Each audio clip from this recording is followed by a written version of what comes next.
कल महानगर पालिका 2026 के लिए अमरावती में मुख्यमंत्री देवेंद्र फडणवीस का एक रोड शो है और उस रोड शो को लेकर किस तरीके की भारतीय जनता पार्टी की ओर से तैयारी है वो जानते हैं सांसद बोंडे साहब से। बोंडे साहब, क्या तैयारी हो रही है?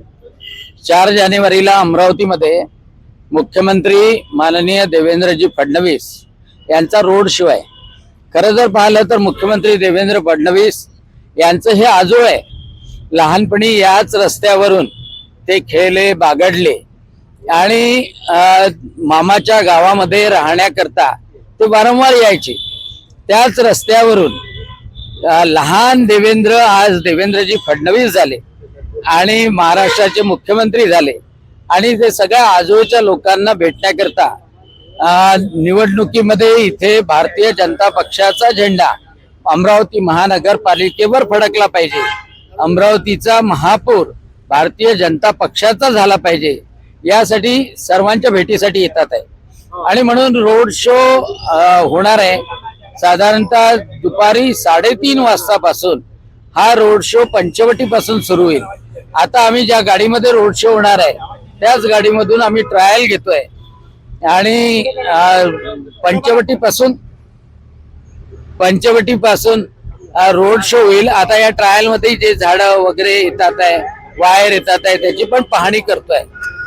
या पंचवटी पासून रोड शो सुरू झाल्यानंतर हा गाडगे बाबा मंदिरापासून शेगाव नाक्यापर्यंत जाईल। विविध ठिकाणी नगरसेवकाचे उमेदवार लोक, विभिन्न समाजाचे लोक माननीय मुख्यमंत्री देवेंद्रजी फडणवीस यांचं स्वागत करतील।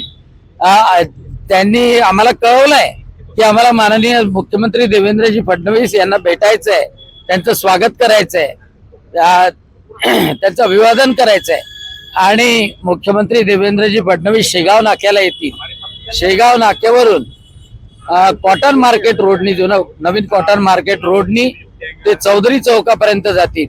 चौधरी चौकापासून जयस्तंभ चौक, जयस्तंभ चौकापासून जवाहर गेट आणि जवाहर गेट पासून भाजी बाजार ला जातील।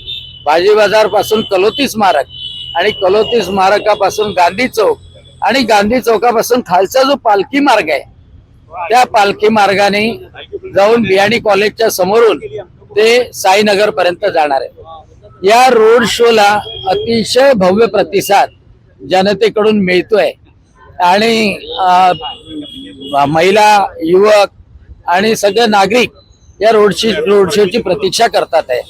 आम्ही सर्वजण त्या तयारीमध्ये गुंतलेलो आहोत कारण हा अमरावतीच्या सुरक्षेसाठी, अमरावतीच्या विकासासाठी, अमरावतीच्या सौहार्दासाठी भारतीय जनता पक्षाचं अमरावती महानगरपालिकेवर सरकार येणं आवश्यक आहे। विकासासाठी तर आवश्यकच आहे। वर केंद्रामध्ये नरेंद्रजी मोदी आहेत, मुंबईमध्ये महाराष्ट्राच्या राजधानीमधून मुख्यमंत्री म्हणून देवेंद्रजी फडणवीस काम करतात आहे आणि म्हणून अमरावती शहराचा संपूर्ण विकास करण्याकरता अमरावतीच्या महानगरपालिकेमध्ये भारतीय जनता पक्षाचा महापौर बसणं आवश्यक आहे। लोकांना हे माहित आहे आणि म्हणून मुख्यमंत्र्यांच्या रोड शोच्या संदर्भात अतिशय मोठी उत्सुकता नागरिकांमध्ये आहे। देखिए, आपने कहा कि मुख्यमंत्री को लेकर और सब लोगों में, लेकिन यहाँ जो जिस तरह का मुकाबला है कि पहले कहा जा रहा था कि पार्टियां मिलकर लड़ेंगी, लेकिन तो ये बहुत बड़ा, क्या आपको लगता है बहुत बड़ा आपके लिए, आपके ही के शिवसेना की शिंदे सेना हो या अजित पवार की राष्ट्रवादी हो या फिर युवा स्वाभिमान हो, इन सबसे भी आपको दो हाथ करना है, तो इसके लिए क्या एक स्ट्रॅटर्जी बना के रखी है? सर्व लोकांना माहित आहे की हिंदुत्वाचं मूळ सुद्धा भारतीय जनता पक्ष आहे, विकासाचा गाभा सुद्धा भारतीय जनता पक्ष आहे आणि मुख्यमंत्री सुद्धा देवेंद्रजी फडणवीस आहे, प्रधानमंत्री नरेंद्रजी मोदी आहे आणि त्यामुळं इकडे तिकडेच्या शाखावर जाण्यापेक्षा मूळ गाभ्याकडे लोक जातात आणि म्हणून लोकांचा ओढा, जनतेचा ओढा, आपणही जर फिरले आणि सर्वे केला तर तुम्हाला दिसेल की लोकांचा कल हा कमळाकडेच आहे। म्हणजे युती करतानाही पाहत होतो की अनेक बाकीच्या पक्षाची युती करण्याचे उमेदवार ते येऊन सांगायचे की आम्हाला युती तर पाहिजे पण तुमचं कमळ पाहिजे, कारण की कमळावर आपसुकच कमळाच्या निशाणीवर बोट जातं आणि ते बटन दाबलं जातं आपसुकच। ते काँग्रेसवाले काही म्हणो, परंतु लोकांच्या मनातून ते कमळ असल्यामुळे आपोआपच मत जातं. आता जे अनेक उमेदवार उभे राहिलेले आहे त्याचा उलट मला तर असं वाटतं की त्याचा फायदा भारतीय जनता पक्षाला होणार. नहीं, आपने जैसे कहा, लेकिन ऐसी क्या जरूरत आन पड़ी? भारतीय जनता पार्टी विश्व का सबसे बड़ा दल है और कल विभिन्न मंचों से मुख्यमंत्री साहब अपने जो बागी उम्मीदवारों को मना रहे थे वापसी के लिए, टिकट वापसी के, यहाँ क्या जरूरत आन पड़ी कि आपने एबी फॉर्म देने के बाद आपको 3 लोगों का समर्थन आपको युवा स्वाभिमान को देना पड़ा, या कहीं ना कहीं नतमस्तक होने की बारी भारतीय जनता पार्टी को क्यों आई?